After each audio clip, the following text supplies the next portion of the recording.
Bon, âme perdue raconte l'histoire du jeune Naos, un soir quelqu'un sonna à sa porte et c'était la tête de sa petite sœur. En 20 secondes de la série, c'est le temps qu'il a fallu à ce personnage pour avoir son premier traumatisme.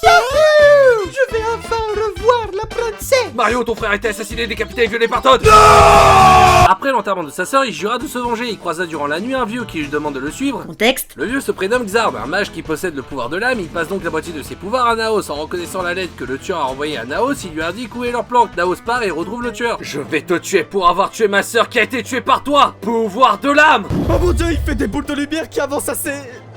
lentement. Mais attends, ça va me tuer si je me fais toucher. Ok, pas de panique, je suis à 5 mètres de lui, ça a l'air de mettre 3 secondes pour faire un mètre. Donc si je fais un pas de côté avec un saut en roulade doublé d'un salto arrière, que je fais un smoothie en affrontant des terroristes tout en dansant avec des jeunes demoiselles et j'explose à retour, et ben voilà, le problème est réglé. Attends, j'ai jamais fait smoothie, qu'est-ce que je raconte? Oh putain, j'ai oublié les boules. Une fois vengé, Naos s'évanouit et se réveille chez Xard qui a trouvé une carte près du cadavre là où est enfermée sa petite fille Luna qui possède aussi le pouvoir de l'âme. Naos va partir pour la sauver, Xard lui explique que cet endroit est de haute sécurité et que même lui n'a pas réussi.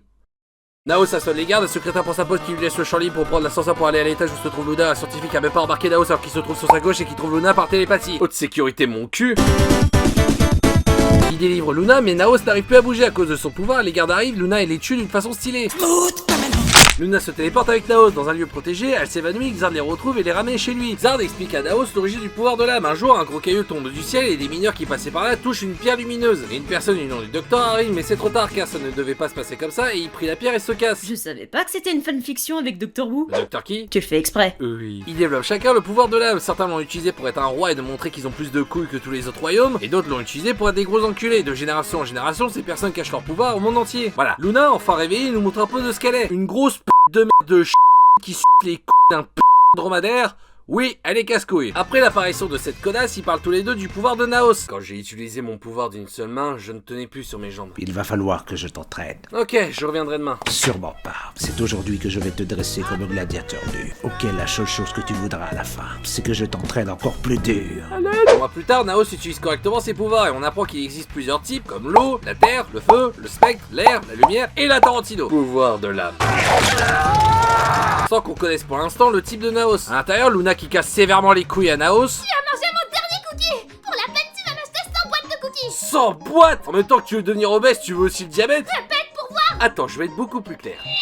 Je disais que tu allais crever toute seule du diabète, connasse! Xard emmène Naos et Luna dans la forêt pour leur faire rencontrer des gens qui ont eux aussi des pouvoirs. On fait la connaissance d'un mec qu'on s'en branle, d'une fille qui s'appelle Loli. Pas rigoler, de pas rigoler, de pas rigoler. Lorenzo Renza est d'un skin pompeux de FF9, mais le terrible méchant fait son apparition. Coucou les copains, j'ai pétrifié toute la ville. Si vous faites rien, ils vont tous mourir. Je vais vous laisser 20 minutes. Bisous.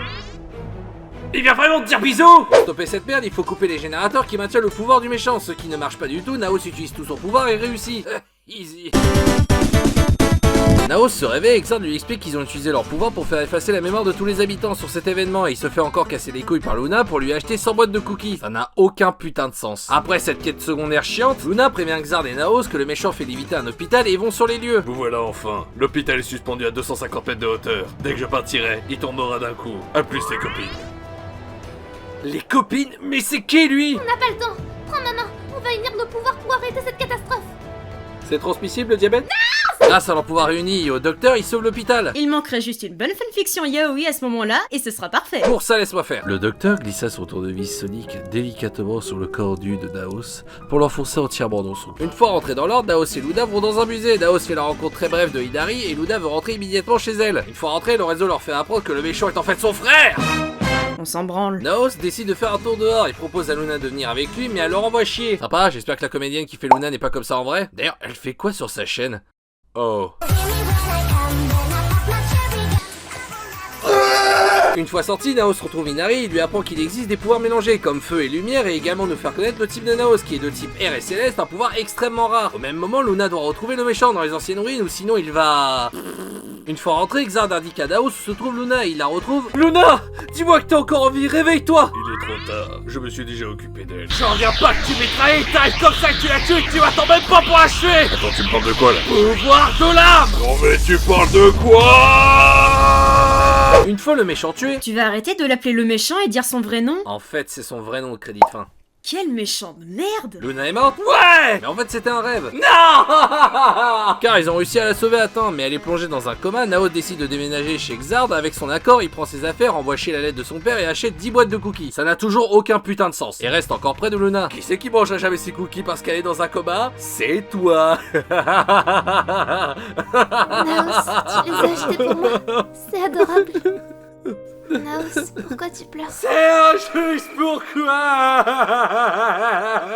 Et voilà comment se termine Âme perdue. Franchement, j'aimerais pas trop voir ça. De quoi tu parles? Tu sais, ce genre de méchants qui ont aucune personnalité, qui font le mal juste parce qu'il le faut, et toutes leurs répliques, c'est juste du « je suis puissant et je fais des rires diaboliques pour montrer que je suis le mal ».